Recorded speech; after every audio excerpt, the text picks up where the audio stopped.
듣는 사람이 행복한 라디오.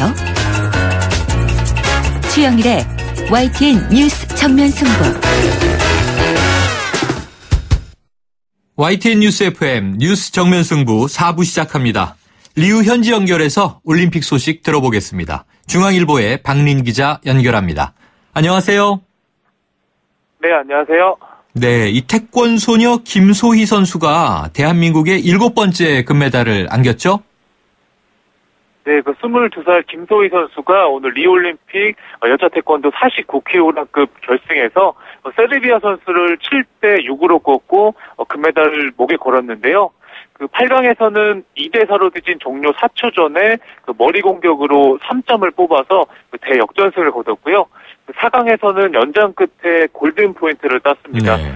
대한민국의 7번째 금메달을 안긴 김소희 선수는 럭키 세븐이라 기쁘다고 소감을 밝혔습니다. 네, 그런데 이 김소희 선수의 인생이 오늘 경기처럼 참 드라마틱하다고요? 네, 김소희 선수가 부모님이 어릴 적에 갈비집을 운영했는데요. 초등학교 1학년 때 큰 불이 나서 빚더미에 앉게 됐고요. 김소희 선수가 집안을 일으키기 위해서 태권도에 전념했는데요. 고교 진학을 앞두고는 당시 한겨울 새벽에 어머니 박현숙 씨가 앞에서 자전거를 타고 김소희 선수가 뒤를 따라 달렸고요. 그래서 김소희 선수가 축구 선수 박지성처럼 활동량이 좋아서 산소통이라는 별명을 얻었고 이후에 세계선수권 2연패 2014년 아시안게임 금메달을 땄습니다. 네. 그리고 또 이 김소희 선수가 정말 이 독한 성격이라고 하던데 왜 독하다고 여기는 겁니까? 네, 김소희 선수가 사실 체중 조절에서 굉장히 좀 어려움을 겪어서 네. 한 번에 3, 4kg를 빼야 되는 굉장한 어려움을 겪기도 했는데요. 네. 일주일 내내 바나나 1개와 떠먹는 요구르트 1개만 먹고 지낸 적도 있고요. 네. 그리고 김소희 선수가 2011년에는 세계선수권 16강에서 손가락뼈가 밖으로 튀어나올 만큼 큰 부상을 당했었는데요. 그걸 이겨내고 기어코 금메달을 딴 악발입니다. 아, 악발이군요. 그런데 그러면서도 이 김소희 선수 아까 거의 소녀가장 같은 태권도에 이제 운을 걸었는데 그렇게 효녀라고 알려졌어요? 네, 김소희 선수 어머니가 지금 충북 제천에서 조그마한 음식점을 하고 있고요. 행여 딸에게 상처가 될까 봐서 어딘지 공개하고 싶지 않아 하는데요. 그래도 김소희 선수가 우리 어머니는 사장님이세요. 김밥집이라고 씩씩하게 말을 했고요. 네. 김소희 선수가 고1 때 식당 벽에 국가대표가 돼서 부모님 해외여행을 시켜드리겠다는 낙서를 했는데, 네. 정말로 이번에 어머니 박현숙 씨가 기업의 후원을 받아서 리우에 왔고요. 김소희 선수가 한국에 돌아가서는 부모님과 제주도 여행을 가고 싶다고 소박한 소망을 밝히기도 했습니다. 아, 이게 태권도를 잘하는 것뿐 아니라 이런 또 마음이 있었군요. 자, 한편 이 남자 태권도에서는 김태훈 선수가 동메달을 땄죠? 네, 김태훈 선수가 남자 58kg급 3, 4위 결정전에서 멕시코 선수를 누르고 동메달을 땄는데요. 세계 2위 김태훈 선수가 16강에서 세계 46위 태국 선수에게 충격적인 패배를 당했었는데 그래도 절치부심해서 동메달을 땄고요. 김태훈 선수가 2020년 도쿄올림픽에서는 반드시 금메달을 목에 걸겠다고 다짐했습니다. 네, 자, 동메달을 딴 것도 장한 거고요. 앞으로 또 금메달에 도전하겠다 이런 의지를 밝혔습니다. 자, 오늘과 내일 리우올림픽에서 지켜볼 만한 경기 좀 알려주시죠. 네, 꽃미남 태권도 선수로 유명한 이대훈 선수가 내일 밤에 68kg급 16강에 출전을 하고요. 여자 골프 태극 남자들이 2라운드에 나서는데요. 1라운드에서는 박인비와 김태형 선수가 5언더파로 선두의 한타차 공동 2위고요. 오늘은 전인지 양희영 선수와 함께 2라운드에서 선두 탈환에 나섭니다. 네, 자, 이 골프 정말 기대가 크고요. 그리고 아직 태권도 모두 다 끝나지 않았습니다. 오늘 내일 또 많은 분들이 지켜보실 텐데, 자, 응원 열심히 하겠습니다. 오늘 소식 고맙습니다. 네, 감사합니다. 네, 지금까지 리우 현지에 나가 있는 중앙일보의 박린 기자였습니다.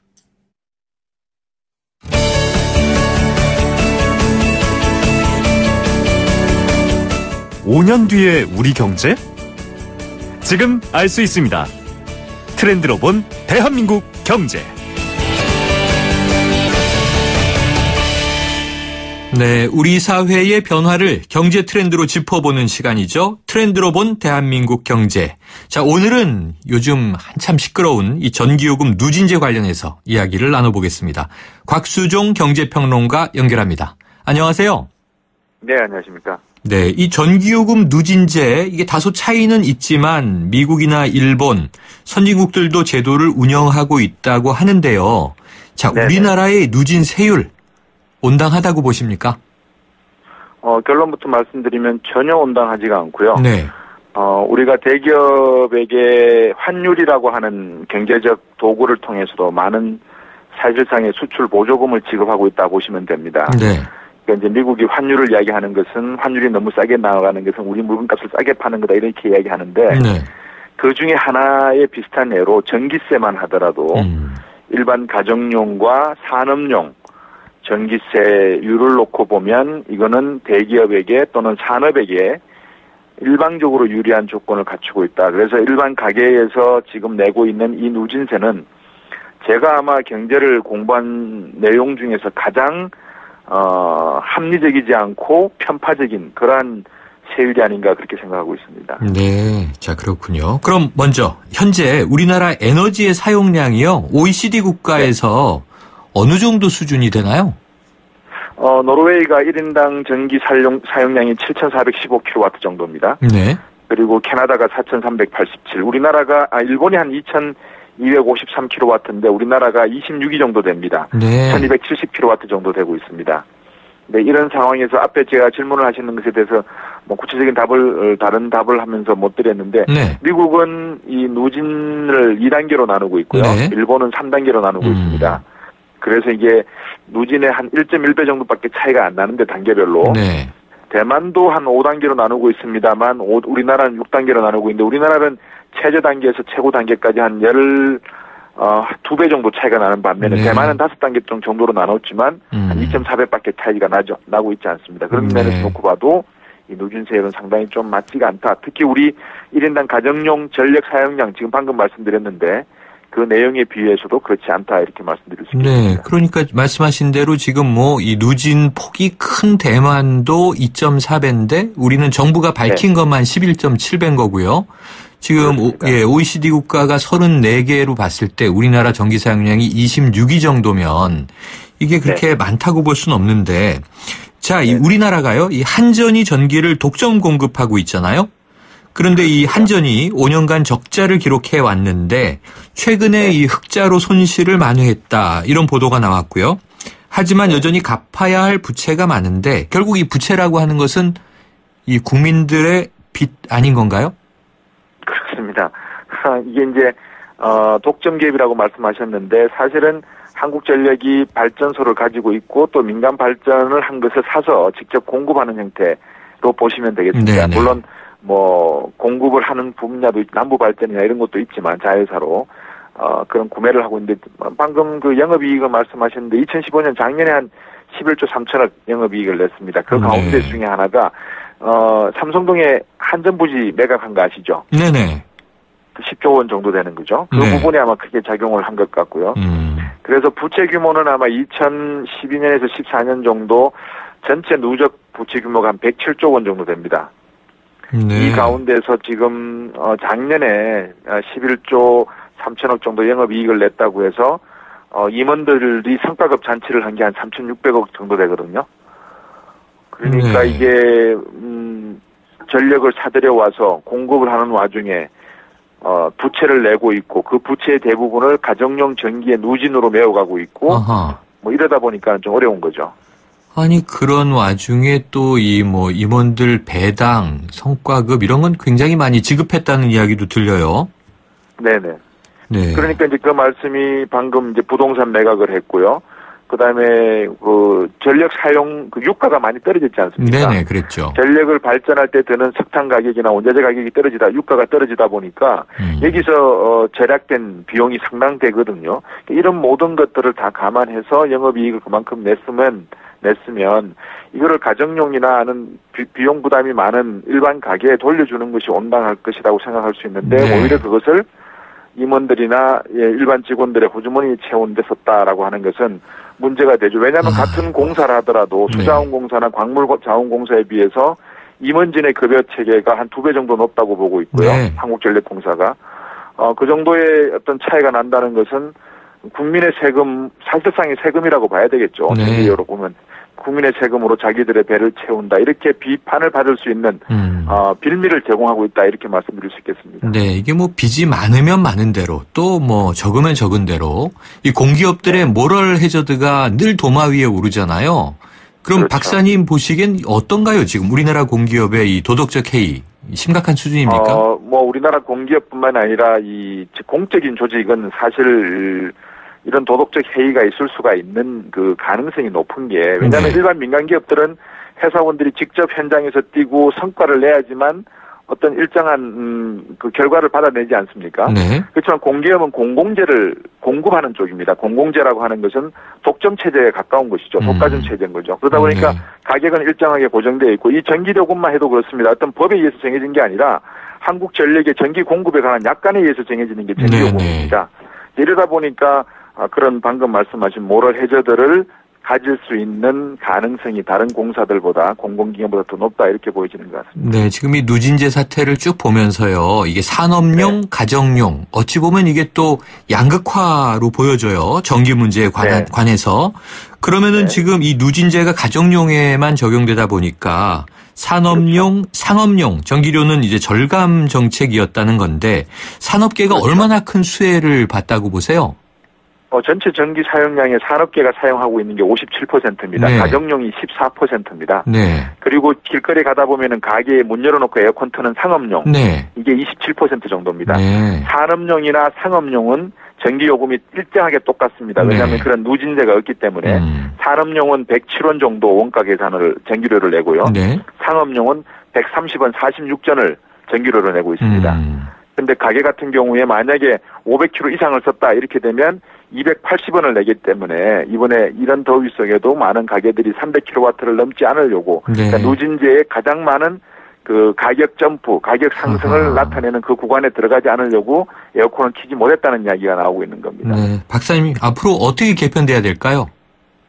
정부 쪽에서는 뭐 원자력 발전을 짓겠다고 하는데 원자력 발전도 서구 유럽을 보시면 알겠지만 이 부분에 대한 원가 계산을 할 때 환경이나 여러 가지 내용들은 오히려 원자력 비용이 더 많이 든다는 이야기 나오고 있고 독일 같은 경우는 2050년까지 원자력을 폐지하겠다는 이야기가 나오고 있지 않습니까? 우리나라도 2050년까지 2005년 기준으로 해서 재생에너지를 30% 정도 늘리고 그만큼 탄소 배출을 감축하겠다고 약속을 했기 때문에 여러 가지 방법을 고민해 봐야 될 겁니다. 요금 체계부터 전력 공급의 방향 그리고 전기 제품을 많이 쓰는 시대에 들어갔는데 이것을 어떻게 전략할 수 있겠는가. 앞으로 전기차 산업을 육성하기 위해서는 또 어떤 방식으로 해야 되는가. 이 모든 것을 종합적으로 고려한 어떤 전기요금 체계가 나와야 되지 않겠나. 그렇다 그러면 산업용에게 일반적인 혜택을 주는 방식, 보조금을 주는 방식과 같은 현 체계로는 좀 곤란하다. 이게 제 생각인 것 같습니다. 알겠습니다. 오늘 말씀 여기까지 듣죠. 고맙습니다. 네, 고맙습니다. 지금까지 곽수종 경제평론가였습니다. 더 넥스트 스파크 한국자동차 산업협회 기준 2016 상반기 경차 판매 1위. 감사의 마음으로 준비한 혜택. 스파크를 구매하는 선착순 5,000분께 100만 원 할인. 지금은 스파크 전성시대. 60개월 할부 이용 조건, 이자율 4.9%, 할부원금 500만 원 이상. 8월 31일까지 홈페이지 참조. Chevrolet, find new roads. 어라, 성주형 요즘 잘 벌더니 냉장고가 2대네? 한 대인데? 위아래 문이 4개인데? 야, 문 4개가 요즘엔 대세야. 너도 바꿔. 롯데 하이마트 냉장고 대전. 특가에 캐시백, 무이자 카드 혜택까지. 혜원아, 냉장고 바꿔줄게. 하이마트로 가요. 8월 5일부터 29일까지 자세한 행사 내용은 매장에 문의. 올여름 미스터 피자를 부르면 치킨도 오시고요. 8월 25일까지 프리미엄 피자 라지 배달 주문 시 순살 치킨이 무료. 미스터 피자 치킨 드림. 1577-0077 미스터 피자. 자세한 내용은 홈페이지 참조. 제휴 및 기타 중복 할인 불가. 팔도 비빔면을 가장 맛있게 먹는 방법은? 오른손으로 비비고 왼손으로 비비고. 에이, 현대오일뱅크에서 공짜로 먹는 거지. 지금 현대오일뱅크에서 보너스 카드로 4만 원 이상 주유 시 팔도 비빔면 150만 개가 쏟아진다. 8월 21일까지 홈페이지 참조. 현대오일뱅크. 요즘 사장님들 사이에 떠오르는 화제가 있었으니 바로 현대캐피탈 상용 차리스. 처음엔 안 믿었죠. 포터, 봉고, 마이티, 카운티의 솔라티까지 다 다 된다고 하니까. 초기 세금 부담 없고 월 납입금도 할부보다 저렴하고 부가세 환급도 되니까 부담이 확 줄었다니까요.